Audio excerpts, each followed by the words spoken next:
Hello, driving intelligence community.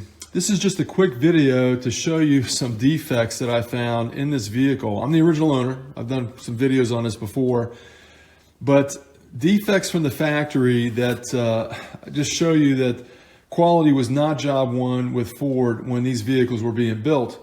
I'm going to go and show a couple of these, and maybe it's just a watch out for any of you that are maybe buying these or looking at these in the future, or any car for that matter. The first one I want to start with that you can't really see too well is where the turbo bolts to the exhaust manifold. Now there are 4 bolts down there holding that T3 turbo on. I started getting a squeak shortly after I bought this vehicle and could never actually place where that noise was coming from. Well, it was chirping, escaping from the exhaust because the bottom 2 bolts holding that turbo on were loose from the factory. Now you can say, well, they vibrated themselves loose, but that's impossible because these are self-locking nuts. It's very difficult to turn these without a wrench. You can't turn it by hand. So definitely 2 of these were loose, which over time started to release exhaust gases that it sped up, and then it caused a chirping sound.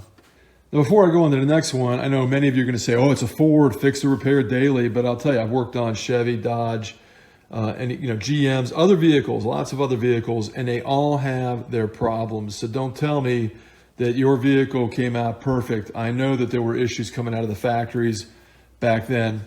Now, the one I want to talk about now is this door panel that was put on at the factory incorrectly. And actually what they did was incorrectly staple this belt weather strip on the inside to this piece, which caused it to lift up on one side. Now, I've already fixed this again. I fixed all these things myself. Well, it caused all of this whole area here with the mirror. Everything was jacked up from the factory, and I should have had them fix it under warranty when I bought this car. I don't know why I didn't. Back then, I didn't know as much as I know now. But again, it was just mismanagement, misalignment of these parts, which caused problems. These wheel spats that I featured in a previous video where I show how to install them, and then there was another video on how to get them out. Well, the wheel spat's not a problem, but what is this SVO specific rocker trim. You can see some trim misalignment here. It doesn't align well with the wheel spat, and then as it goes forward, it elevates. Now, when I took it off, it was much worse than that because Ford drilled a hole here in the wrong place.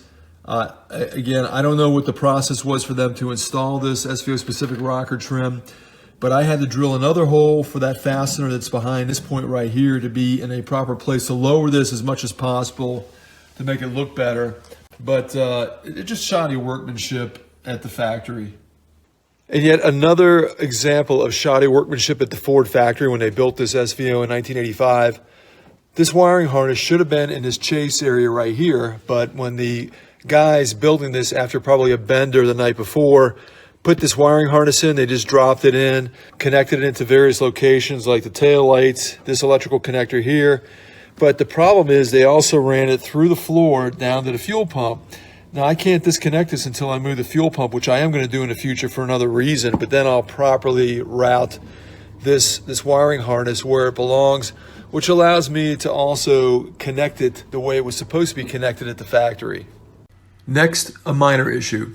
In the hatch area, there is a pull cable that allows me to open the fuel door if the electronic switch fails to work.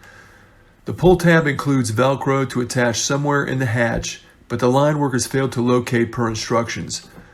Notice the covering is still found on the adhesive of the Velcro, which should have been removed at the factory.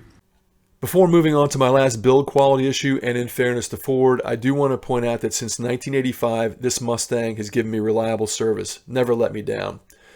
The making of this video reminded me of a story I read many years ago where the Special Vehicle Operations team, the group of engineers that developed this Mustang, probably knew there were quality issues on the line, and they would walk the assembly line with the assembly personnel, making sure that there were no quality problems when that car reached the buyer.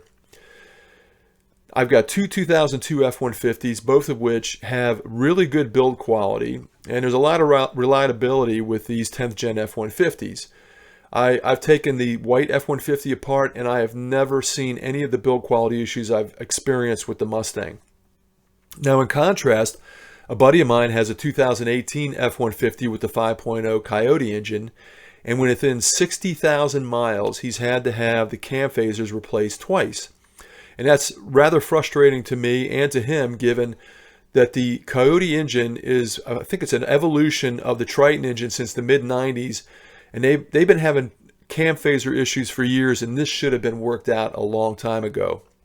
Now let's get into the last issue. The last issue came from a member of one of the Mustang SVO Facebook forums. He removed the sail panels at the C-pillar to find a broken mounting stud and a routed hole in the body. Apparently, and this was confirmed by other forum members, this was not uncommon that either the hole in the body was drilled in the wrong location or the stud was located in the wrong location on the sail panel. The line workers tried to make the hole bigger to fit the sail panel, and when that failed, it appears they broke the stud to make it fit. I still love my Mustang SVO and the technology it delivered in 1985, but at Ford in the 80s, was quality really job one? Are there build quality issues with your ride? If so, please share in the comments.